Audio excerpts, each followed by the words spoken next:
Nosotras somos equipo Mico, ella es Ana y yo soy Sandra, y falta nuestra compañera que es Elena.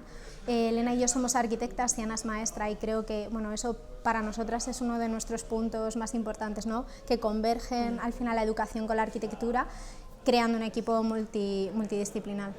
En el taller que planteábamos hoy hablábamos un poco de cómo las aulas actuales que nos encontramos en los coles nos limitan mucho a la hora de poner en juego nuevas metodologías.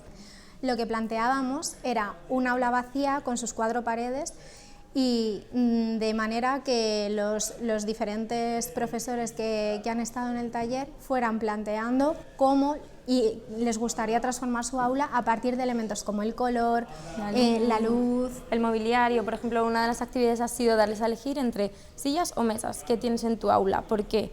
Entonces, al final era pues, ir modificando en función de las necesidades o de la situación que iba variando. Y sobre todo lo que queríamos era crear al final un entorno entre gente que no se conocía y que se pusiera a hablar y reflexionar sobre sus aulas y sus vivencias para luego trasladarlo a algo completamente que iban a trabajar y crear en común, ¿no? Que lleguen el lunes al aula con la mochila llena de ideas y que digan, venga, vamos a intentar empezar poquito a poquito, porque así yo creo que es como se consigue esa transformación que buscamos. Y sobre todo que se vean con la sensación de que ellos mismos con poquito pueden hacer cosas en su propia aula y transformarla de una manera sencilla y sin irnos a arquitecturas súper diferentes y súper complejas, que también posible, existen, pero que es posible, y que sobre todo que los espacios educan y que son una herramienta, que deben ser una herramienta para ellos para educar. Que pueden limitarnos o animarnos por el contrario a hacer cosas.